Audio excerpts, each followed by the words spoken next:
They told me I was going to protect my country. I believed them. I left my wife at the door with our 2 children holding her skirt, and I told her I would be back before winter. I told my mother not to worry. I told my father I would make him proud. I protected nothing. I came back 14 years later to a street I didn't recognize, to a house with a different name on the door, to children who had grown up calling another man father. I went to war to keep my family safe. I lost them the moment I stepped onto that train. My name is Robert Harlan. I was 26 years old when the army took me to Korea in the summer of 1950. I had a wife named Margaret. I had a son named Daniel who was 4, and a daughter named Claire who had just learned to walk and kept falling sideways and laughing at herself when she did. I had a life. A real one. A hardware store in a town in Ohio where everybody knew my name, and the autumn smelled like wood smoke and the winters were hard but manageable. I didn't come back from Korea. Not that winter. Not the next one. Not for 14 years. They captured our unit in November 1950, near a frozen reservoir in the north that had no business being as cold as it was. The Chinese came through the dark in numbers we hadn't been told to expect, and by morning what remained of our company was disarmed and moving north on foot in temperatures that killed 2 men before noon. I won't describe the camps. Some things are not for describing. What I will say is this: there were years when I stopped believing Ohio existed. Not because I forgot it. Because believing in it was too expensive. Hope has a cost in a prison camp, and the cost compounds, and there are men who went bankrupt on hope and didn't survive it. I chose to spend as little as possible. I thought about Margaret and Daniel and Claire only in small doses, only when I could afford to, the way you ration water when you don't know how much further you have to walk. It kept me alive. It also meant that when I finally came home, I came home to strangers. The war ended. The prisoner exchanges happened slowly, through back channels and negotiations that took years longer than any of us had been promised. I crossed back into American hands in 1964, 14 years after they had taken me, older by more than 14 years, lighter by 30 pounds and something else that didn't have a name on a medical form. The army gave me a debriefing, a medical check, a set of civilian clothes, and a bus ticket to Ohio. I sat on that bus for 6 hours and tried to prepare myself. I couldn't. The town looked smaller than I remembered. Everything looked smaller: the buildings, the streets, the distances between things. As if the world had shrunk while I was gone, or I had grown in some direction that made ordinary things seem reduced. I didn't go to the house first. I walked around the town for an hour, past the hardware store, which had a different sign now: Pelham and Sons, yellow letters, freshly painted.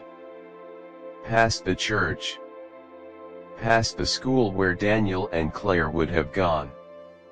I sat on a bench at the edge of the park and thought, they think you're dead.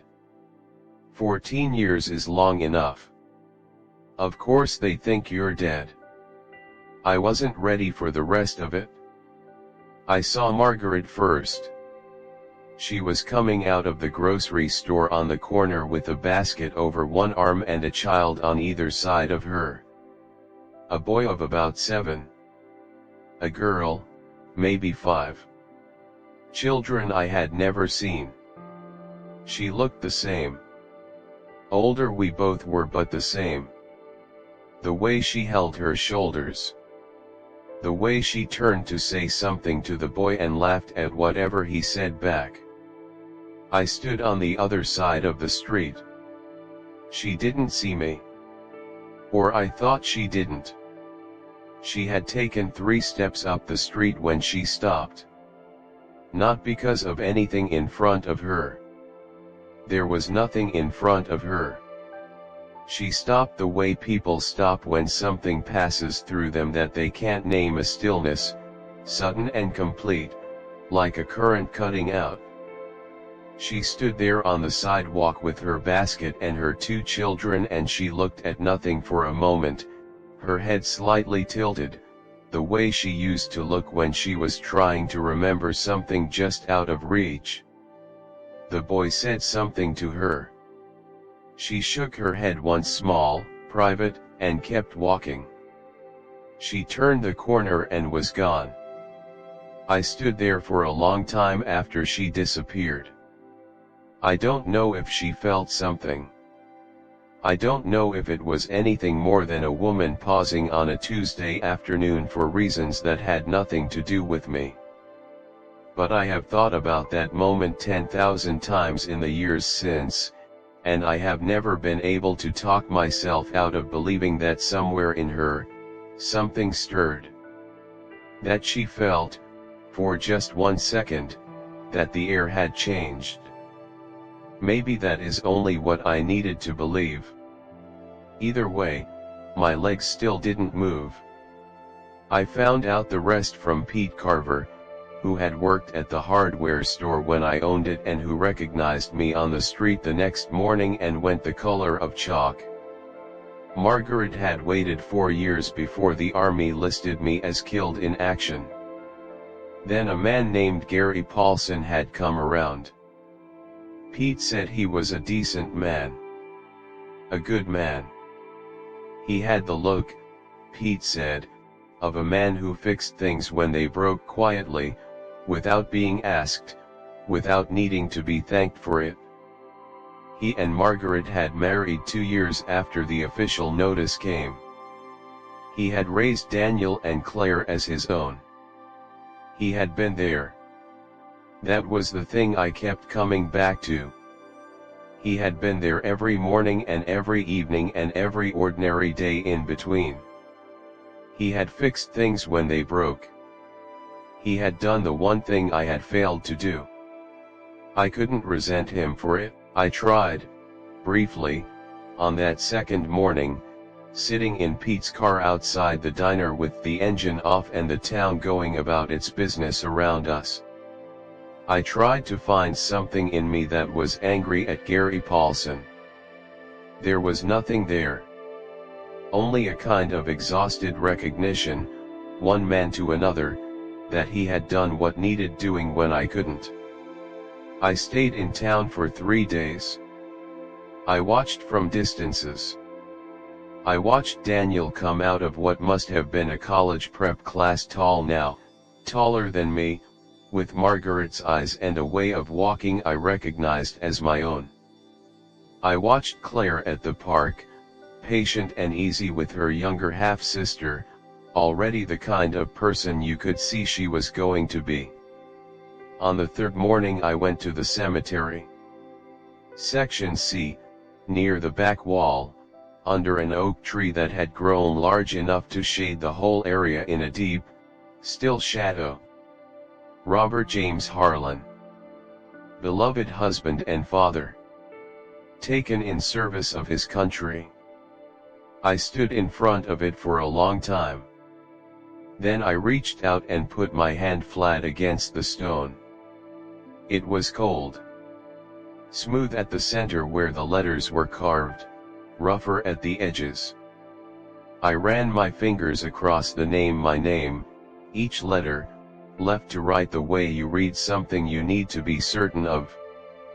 Then I sat down on the grass beside it and I talked. I told the stone about Korea. About the camps and the cold and the years I had rationed hope like water. I told it about the bus ride home and the town looking smaller than it should. I told it about Margaret pausing on the sidewalk and the moment her head tilted and the thing I would never know for certain. I told it about Daniel's walk. About Claire being patient with a small child who wasn't hers by blood and was hers completely. I told it that they were going to be all right. I told it that the man who had left in 1950, the one whose name was carved into the stone, hadn't made it back.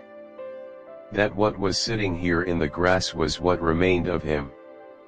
That perhaps it was better, for all of them, if Robert Harlan stayed where they had put him. I left the next morning. I wrote one letter. To Margaret. No return address. 4 sentences. I came back. I saw you. I saw the children. They are everything I hoped they would be, and that is enough. I don't know what she did with it. I don't know if she told the children. I don't know if she looked for me. I hope she didn't look. I hope she read it once, set it down, and went back to her life, the one she had built from the wreckage of what I had left her, the one that was whole now, the one that worked. I settled in Pennsylvania, a town I had never been to. I found work. I built something small, not a life exactly, but the outline of one. Every autumn, when the light came through the trees at the same angle it had that afternoon in Ohio, I thought about them.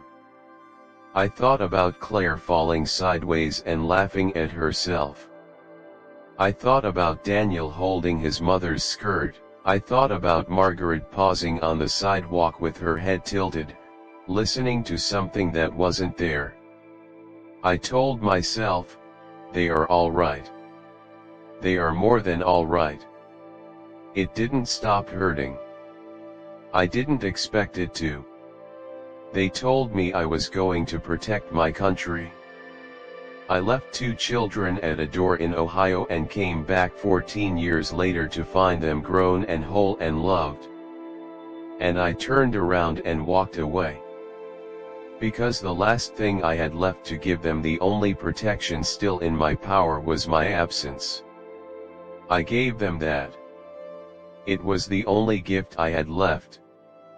And I gave it every day for the rest of my life. Robert James Harlan.